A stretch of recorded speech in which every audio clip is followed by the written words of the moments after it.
Почитувани слушатели, ви посакувам Божи благослов. Во Библијата имаме секакви настани. Се што е запишано во Библијата, тоа е за наша поука, за наше добро, за наше изградување. Кога се соочуваме со искушенија. Апостол Јаков вели во првата глава вака: Сметајте ја за чиста радост, браќа мои, кога ќе паднете во разни искушенија, знаејќи дека испитувањето на вашата вера создава трпение. А трпението нека има совршено дело, за да бидете совршени и целосни, без никаков недостаток. Потоа истиот апостол вели: блажен е човекот кој поднесува искушение, зашто кога ќе биде испитан, ќе прими венец на живот, што Бог им го ветил на оние кои го љубат. Но, ниту еден кој е искушуван да не рече Бог ме искушува, зашто Бог не се искушува од злото, и тој самиот никого не искушува, туку секого го искушува неговата собствена похот, која го влече и го мами.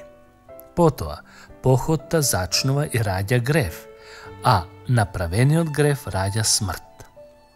Апостол Павле со поинакви зборови ја опишува победата над искушенијата, велејќи: никакво искушение не ве постигна освен човечкото, но Бог е верен и не ќе дозволи да бидете искушувани над вашите сили. Туку заедно со искушението ќе ви даде излез за да можете да го издржите. Ова стои запишано во првото писмо до Коринтјаните, 10 глава, 13 стих.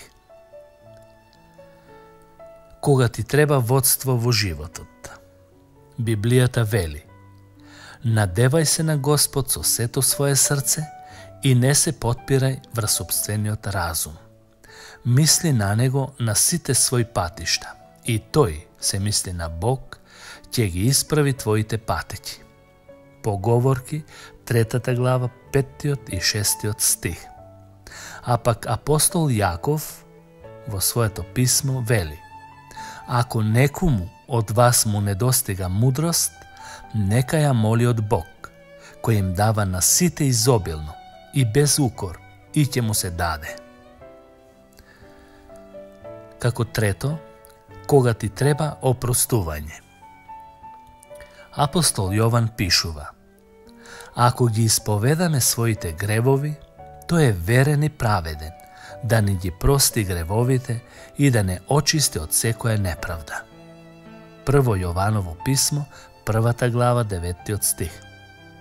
Потоа апостол Павле во писмото до евреите, 4 глава, вели: зашто немаме првосвештеник кој не може да сочувствува со нашите слабости, туку кој бил искушуван во секако нас, освен гревот, се мисли на Исус Христос, и така да пристапуваме смело кон престолот на благодатта, за да примеме милост и за да најдеме благодат за помош во време на потреба.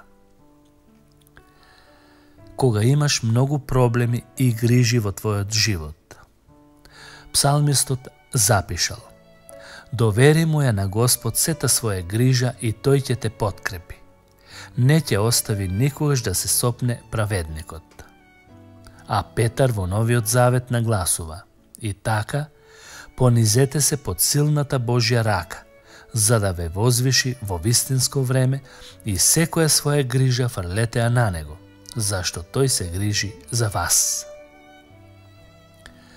Кога се соочуваш со секакви опасности, Библијата нагласува во Псалм 90 вака: ти кој живееш под покрив на Севишниот, што се одмараш во сенката на Седржителот, речи му на Господ: прибежиште моје, тврдино моја, Боже мој, на кого се надевам, зашто тој ќе те ослободи од примката на ловецот и од гибелниот помор.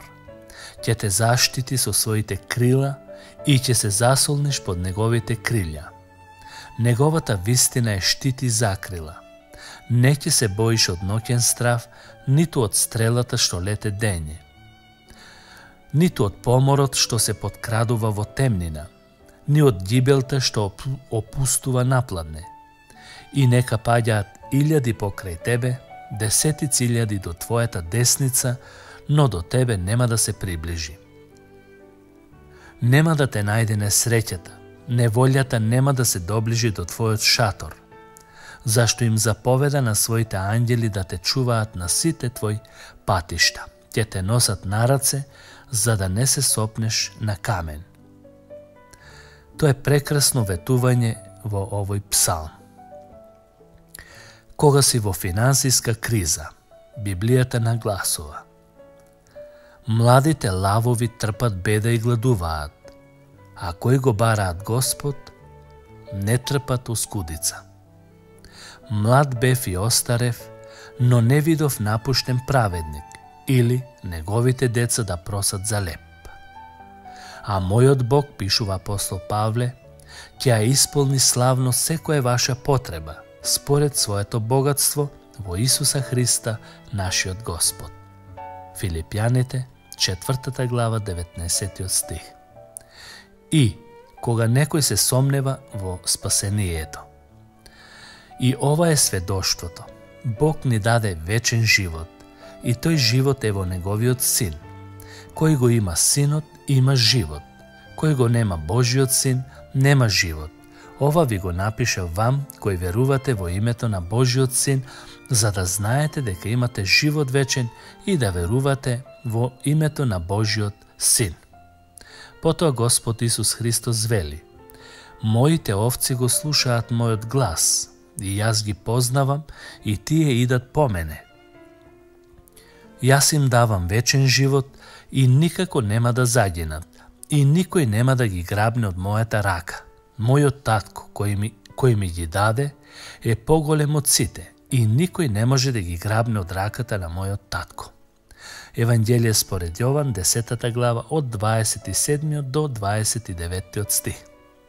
Апостол Павле пишува: кој ќе ги обвини Божите избраници? Бог ли кој ги оправдува? Кој е оној кој ќе ги осуди? Христос Исус ли кој умре, но уште и воскресна, кој е од десната страна на Бог и се моли за нас? Кој ќе не одвои од Христовата љубов? Дали неволја, притеснување, гонење, глад, голота, или гибелта, или мечот, како што е напишано: заради тебе не убиваат постојано, не сметаат како овци за клање, но во се оваа победуваме надмокино преку оној кој не возлюби. Зашто сум уверен дека ни смртта, ни животот, ни ангелите, ни властите, ни сегашноста, ни иднината, ни силите, ни височината, ни длабочината, ниту некое друго создание ќе може да не одвои од Божјата љубов која е во Исуса Христа, нашиот Господ.